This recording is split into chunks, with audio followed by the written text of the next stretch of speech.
네, 저는 지금 나는 죽을 때까지 재미있게 살고 싶다의 저자이신 이근우 선생님과 함께 있습니다. 선생님 안녕하세요. 네, 안녕하세요.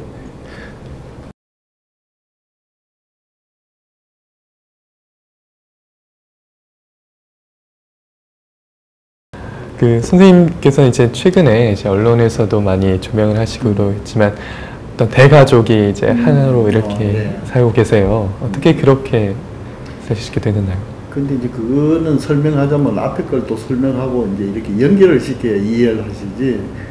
그 모든 분들이 책을 읽고 자기도 그렇게 살고 싶다고 저한테 연락이 와요. 그래, 제가 만나보면은 딱 결과만 그렇게 갖고 가고 싶다는 거예요. 어떻게 하면은 자기 자녀도 한때 집을 짓고 이렇게 살 수 있을까? 그래서 제 얘기는 그렇게 하자면 훨씬 이전부터 그런 마인드를 심어줘야 되는 거거든요. 같이 살자 이게 아니지만은 같이 살 수도 있다는 이제 마음을 심어줘야 된단 말이에요. 이제 그런 과정이 없이 결과만 이렇게 딱 집을 짓고 같이 살자 이거는 좀 어려울 것 같아요. 그래서 이제 제 거를 설명을 드리면 우선 결혼할 때부터 제가 좀 남다르게 해줬어요. 근데 그 이유는 나한테 경제적으로 이제 풍부하지 않다 이런 것도 있지만은 내 생각에 결혼이라고 하는 것은 자기들이 해가지고 하나하나 이루어 나가는 것이 굉장히 재미있을 거라고 생각을 했어요.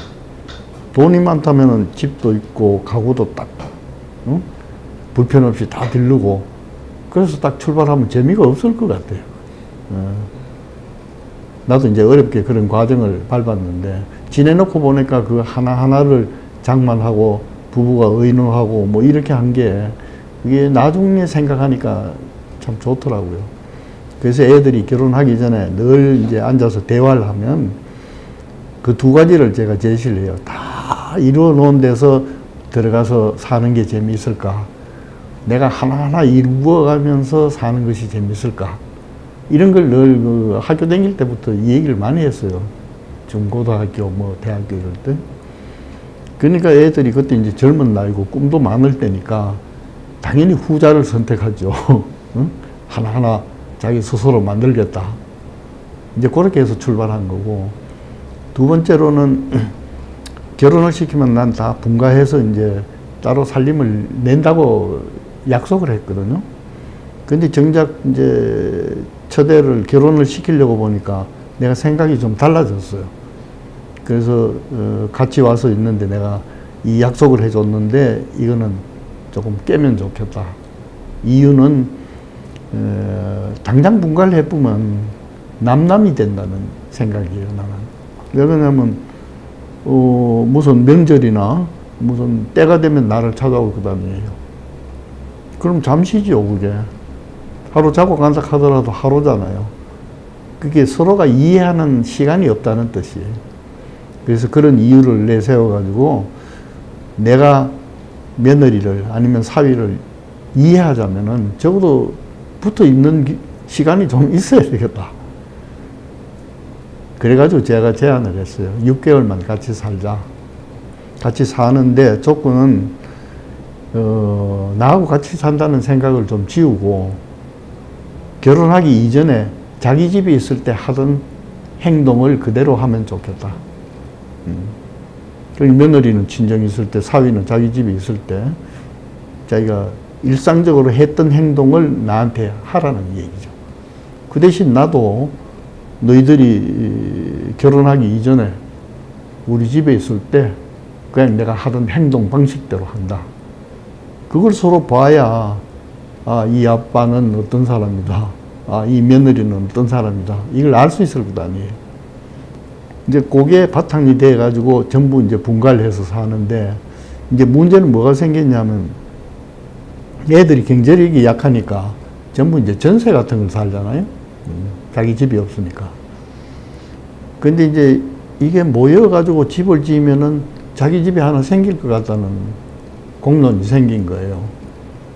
그 다음에 하나는 이제 큰애가, 내외가 이제 의논하기를 우리 부부 중에 누가 하나 이제 먼저 타결을 하면 남은 부모를 자기들이 이제 모시겠다. 그렇게 한 거예요. 그렇게 했는데 모시려고 하니까 형제가 넷이나 되는데 혼자 부담하기가 이게 그렇다. 그러면서 형제 넷이서 그걸 의논을 한 거예요.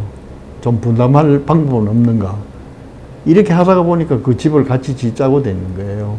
그리고 각자 이제 아파트처럼 자기 소유로 등기가 다 돼 있고, 그 다음에 각자 독립적으로 살아요. 밥하는 것도 독립적이고, 뭐 세금 내는 것도 독립적이고, 한테 살면은 여럿이 어울려 가지고 뭘 할 거다 이런 짐작을 하시는데, 그게 아니라 아파트 생활처럼 완전히 독립돼 있어요. 이제 그런 게 어떻게 보면 집을 짓고 함께 이렇게 지낼 수 있는 어떤 그 바탕이 되어지지 않나 그런 생각을 해요.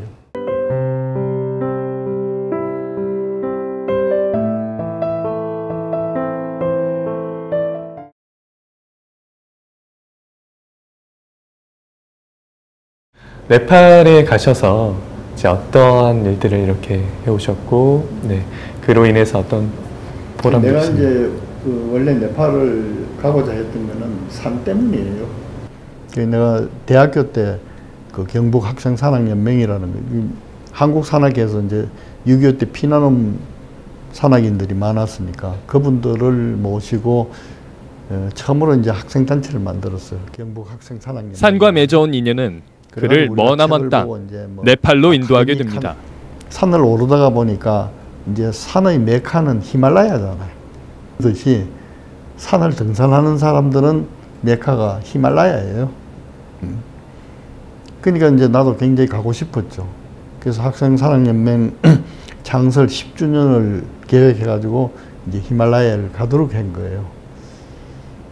그게 60년도 중반이니까 우선 해외 나가기가 너무 어려운 거예요. 그리고 경비도 가난하니까 없고. 그래서 무산됐어요, 이게.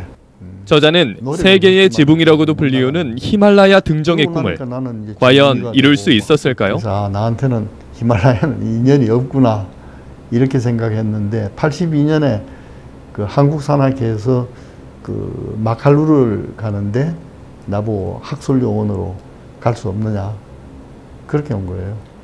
근데 그 당시만 해도 뭐 해외 원정 가려고 모든 사람이 경쟁을 하고 훈련을 받고 그러는데 나는 느닷없이 가겠느냐 이런 요청을 받았으니까 뭐 두말 할 것도 없잖아요. 그래서 이제 처음 가게 된 게 그런 계기인데 가서 보니까 이제 네팔이라는 곳이 굉장히 열악하거든요. 이제 산은 아름답고 그렇긴 하지만은 거기 사는 분들은 참 열악해요. 그래서 등반을 하면서 그분들을 보고 그 다음에는 그 에베레스트를 처음 올라간 그 힐라리 경이라고 있어요. 에드먼드 힐라리. 그분을 내가 에베레스트 베이스 캠프 가는 쪽에 일부러 찾아가서 만났는데 그분이 이제 병원도 짓고 학교도 지어놓고 그렇게 봉사를 하고 있더라고요. 그래서 저 사람은 의사도 아닌데 병원을 지어놓고 하는데 나는 의사인데 이제 이런 생각이 들어가지고 기왕 내가 네팔에 온다면은 그래도 뭐 도울 게 뭐 없을까 이걸 생각을 했는데 마침 이화대학에 그 네팔 학생이 하나 유학을 왔어요. 의과대학에. 그래서 내 제자가 됐는데 그래서 내가 그런 얘기를 했더니 아 선생님 우리도 무이촌 가듯이 한번 오세요. 이제 그 말이 계기가 돼 가지고 제가 82년부터 지금까지 이제 매년 가는 거예요. 매년.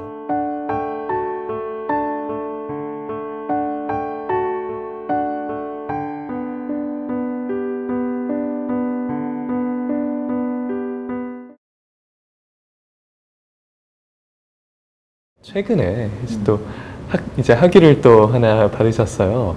네, 네. 아주 재밌게. 문화학사. 네, 그 계기가 참 놀라운데 어떻게 또 이렇게 공부를 시작하시게 됐나요? 사실은 정말로 내가 하고 싶어서. 이근우 작가는 76세의 나이로 졸업생 중 최고령이자 수석 졸업으로 세간의 화제가 되기도 했습니다. 내가 이제 그런 이론의 백그라운드도 없이 뭐 파워포인트로 OAGP로 뭐 교육 자료를 만들어 가지고 했는데 이것이 체계적으로 내가 한번 배워보고 싶었다 이 말이에요. 그래가지고 했더니 너무 재밌어요 이게. 내가 소망해서 들어간 거고, 과목도 재미있고, 그 다음에 지금 내가 점수를 잘 받아야 된다, 못 받아야 된다, 그거하고는 거리가 멀잖아요. 그걸로부터 자유롭고. 그러니까 공부가 재미있더라고요.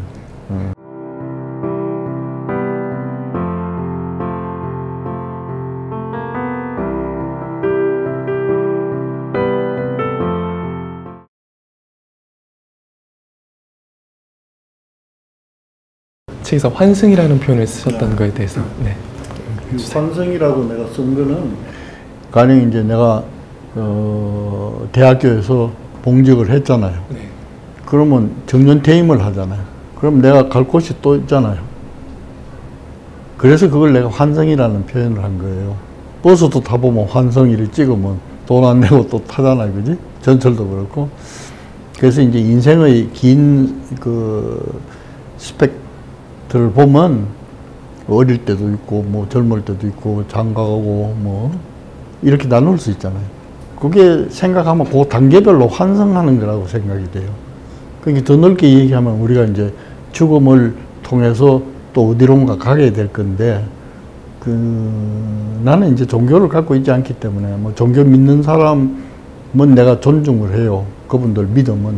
근데 내가 생각하는 것은, 죽음이라고 하는 것은 이제 지금과 같은 이런 형태의 삶은 살 수가 없잖아요. 생명이 끊기니까. 그렇다면 화장을 하든지 땅에 묻든지 그러면 물질로 돌아가는 거죠. 그지? 그래서 어떤 물질로 돌아가든 이제 물질 형태로 이제 돌아가는 거지. 이런 이제 그 영혼이라든지 이런 거는 아니잖아요.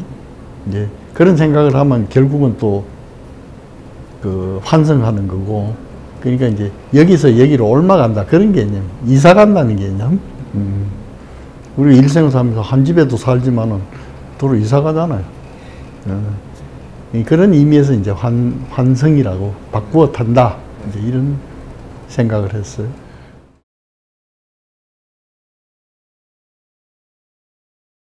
선생님께서 생각하시는 나이 듦이라는 건? 나이 들면 기본적으로 슬픈 거예요. 이거는.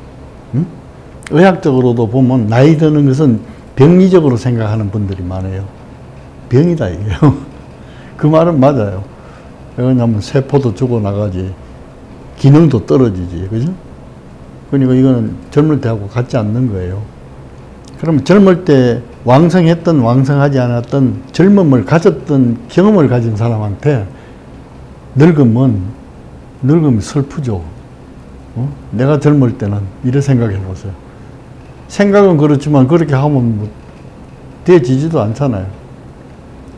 그 첫째, 슬픈 거를 인정하셔야 돼요. 내 혼자 슬픈 게 아니에요. 이 나이 든 모든 사람이 슬픈 거예요. 그 슬프다고 눈물 흘리고 앉아 있으면 뭐 해요? 더 슬픈 거지. 그래서 슬프긴 하지만은 그건 누구에게나 있는 건데, 또 그거는 사람의 힘으로 어떻게 할 수가 없는 거예요. 나이 든다고 하는 건. 그렇다면 나는 죽을 때까지 재미있게 어떻게 한번 살아볼까. 이제 그런 거 저런 거 생각해 보면 그런 즐거워해야 될 구석이 많이 있어요.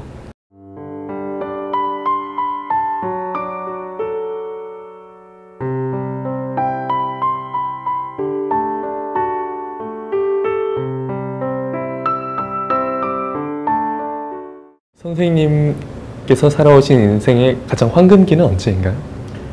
근데 이제 황금기라고 하는 것은 진짜 황금기라 해야 되잖아요. 응? 일생을 통해서. 그러면 사람들은 어떻게 생각하냐면 일생을 이렇게 그려놓고 그 중에 이게 제일 재미있었다 이러거든. 근데 내 생각은 조금 달라요. 그때마다 황금기가 다 있는 거예요. 어릴 때는 어릴 때의 황금기가, 응? 청년 때는 청년의 황금기가, 나같이 노인이 되면 노인의 황금기가 따로 있어요. 그러니까 내 생각은 일생이 황금기라고 생각해요. 단지 그걸 황금기라고 스스로 인정도 안 하고 그걸 가지고 재미있게 찾으려고 않기 때문에 고통스러운 거지. 그 기본이 되는 게 우리 선생님이 계셨어. 그러면 내가 이과대학을 졸업해서 인사를 하니까 나이 몇인가 물어요. 그 몇 살이다고. 참 좋은 때다. 그 다음에 또 전문의가 돼서 인사를 했더니 또 몇 살이니? 그럼 몇 살이다. 그래. 참 좋은 때다. 이걸 자꾸 얘기하시는 거예요. 내가 학위를 받아가서 또 인사를 하게 또 그러고. 그게 이 양반이 나만 보면 자꾸 나이를 묻고 좋다 그러는데 자기는 나보다 나이를 많이 자셨으니까 그런 소리 하는가? 이런 생각을 했는데 이제 내가 자꾸 경험을 쌓고 그 말의 뜻을 새기니까 와, 그게 아니구나. 일생을 통해서 황금비는 항상 존재하는구나. 그걸 나한테 일깨우려고 이제 해주신 거예요. 근데 나는 이제 미련하니까 그런 얘기를 못 알아듣고 중년 이후에 아, 그게 그런 뜻이겠구나. 이렇게 생각해서 이제 지금 같은 주장을 하게 된 거예요.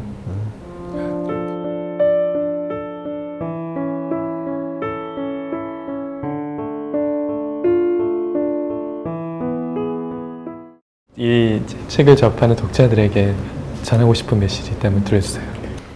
부탁드리고 싶은 것은 뭐 젊은 분이라도 지금 읽으셨다면 또 한 10년 뒤에 가서 한번 읽어보시면 내 생각이 달라질 거예요. 자기 읽는 분이 더 농도 짙게 흡수할 수 있을 것 같아요. 그건 내 체험이 그래요. 똑같은 책을 젊을 때 읽었던 거하고 나이 들어서 읽었던 거하고 이게 피드백 받는 게 확실히 다르더라고요. 그동안 내가 체험을 했으니까. 그래서 여러분들도 이제 세월이 가면 체험을 있을 것 아니에요. 이런 팩트는 다를 수 있지만은 그래도 이제 그런 과정을 이 사람은 이렇게 했구나. 나는 하고 이렇게 생각해 보면 훨씬 많은 걸 얻으실 수 있을 거라고 생각이 돼요. 오늘 너무 좋은 말씀을 많이 들려주셔서 우리 제가 더 깊게 감명을 받았고요. 오늘 앞으로도 이 책을 접하는 독자들이 어떤 한 세대를 어우르는 것보다는 전 연령층에 다 거쳐서 선생님께서 하신 말씀들을 이제 잘 받아듣고 해를 거듭해 가면서 좀 생각을 다시금 가져볼 수 있는 그런 책이 될 수 있었으면 좋겠습니다. 오늘 말씀 정말 감사드립니다. 바로 지금 자신에게 맞는 재미를 찾는 것, 그것이 진정 나이답게 늙어가는 일입니다. 지금까지 저자와의 만남이었습니다.